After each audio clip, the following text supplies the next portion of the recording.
আসসালামু আলাইকুম সবাইকে, সুপ্রভাত, সাথে নতুন দিনের শুভেচ্ছা। শুধু দর্শক মণ্ডলী, সাথে রয়েছে আমি হাসিবুল হাসান শান্ত, অধ্যয়নরত রয়েছে ইংরেজি বিভাগ, স্নাতক ৪র্থ বর্ষে। শুধু দর্শক মণ্ডলী, শৈশববেলা অর্থাৎ স্কুল জীবন থেকেই অসংখ্য স্বপ্ন, উদ্দীপনা এবং পরিকল্পনা আমাদের মাথায় ঘুরপাক করে। আমার ক্ষেত্রেও তার ব্যত্যয় ঘটেনি। শৈশবকাল অর্থাৎ স্কুল জীবন থেকেই অসংখ্য স্বপ্ন, উদ্দীপনা এবং পরিকল্পনা আমার মাঝেও কাজ করেছিল এবং কি এখনো করছে। শুধু দর্শক মণ্ডলী, সেই সকল উদ্দীপনার একটি অংশ হলো আমাদের এলাকায় পাঠাগার স্থাপন করা। শুধু দর্শক মণ্ডলী, আমাদের শিক্ষা আমাদের শিখায় কিভাবে মানুষের পাশে দাঁড়ানো যায়, কিভাবে দেশের কল্যাণে কাজ করা যায় এবং কিভাবে একজন আদর্শ এবং সুনাগরিক হিসেবে রাষ্ট্রে বেড়ে ওঠা যায়। দর্শক মণ্ডলী, আপনারা সকলে অবগত আছেন আমার শ্রদ্ধেয় পিতাজি বীর মুক্তিযোদ্ধা মরহুম ডাক্তার আলী হোসেন মেম্বার।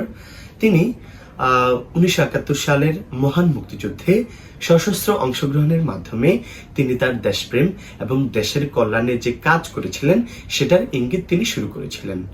তার পাশাপাশি আমার শ্রদ্ধেয় পিতাজি তিনি আমাদের অত্র এলাকার প্যারামেডিক্যাল ট্রেন্ড অর্থাৎ পল্লী চিকিৎসক হিসেবে প্রায় 25 থেকে 30 বছর যাবৎ তিনি পল্লী চিকিৎসক হিসেবে সুখ্যাতি অর্জন করেন।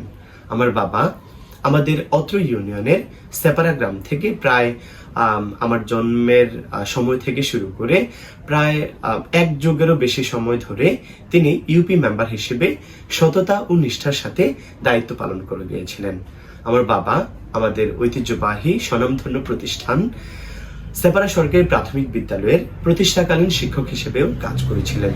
তিনি আমাদের গুনাইঘর উত্তর ইউনিয়ন মুক্তিযোদ্ধা কমান্ডেও তিনি দায়িত্ব পালন করে গিয়েছিলেন। অর্থাৎ শৈশববেলা থেকে বাবার সাথে ছিলাম। আমি দেখেছি আমার বাবা কিভাবে সততা ও নিষ্ঠা দিয়ে তিনি তার সকল দায়িত্ব পালন করেন। আমার বাবা কিভাবে দেশের কল্যাণে কাজ করেন এবং দেশের মানুষের সহযোগিতায় কিভাবে শারীরিক ও মানসিকভাবে প্রস্তুত থাকতে হয় সেটা আমি আমার বাবার কাছ থেকে শিখেছি। শুধু দর্শক মণ্ডলী, টপিকে ফিরে যেটা নিয়ে আলোচনা করছিলাম, শৈশবকাল থেকে আমার মাথায় অসংখ্য পরিকল্পনা এবং স্বপ্ন কাজ করত। তন্মধ্যে একটি হলো পাঠাগার স্থাপন করা।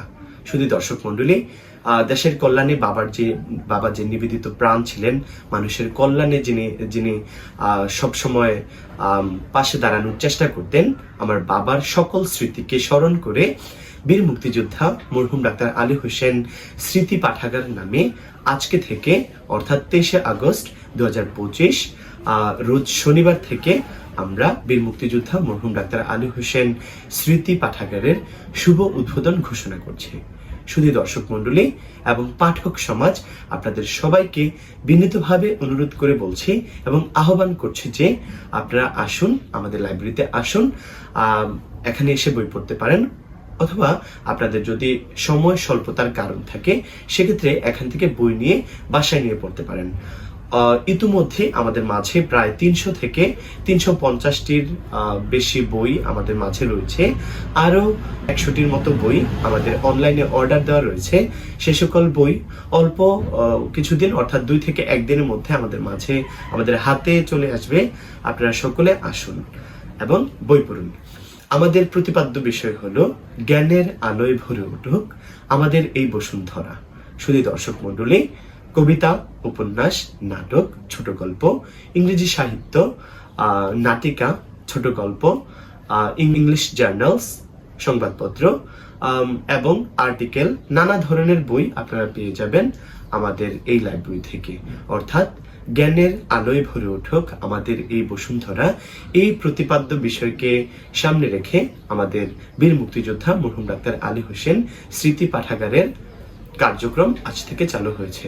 আমি আশা করছি আপনারা সকলে পাশে থাকবেন এবং লাইব্রেরিতে যে কোনো সময় যখন আপনাদের সময় হবে তখনই লাইব্রেরিতে আসবেন। শুধু দর্শক মণ্ডলী, বই পড়ার মাধ্যমে আমরা আমাদের জ্ঞানের ভান্ডারকে আরো সমৃদ্ধ করতে পারি। চলুন বই পড়ি, নিজেকে গড়ি এবং দেশের কল্যাণে কাজ করি। অসংখ্য ধন্যবাদ সবাইকে পাশে থাকার জন্য। বীর মুক্তিযোদ্ধা মরহুম ডাক্তার আলী হোসেন মেম্বার স্মৃতি পাঠাগারের উত্তরোত্তর সমৃদ্ধি কামনা করে শেষ করছি। ধন্যবাদ সবাইকে।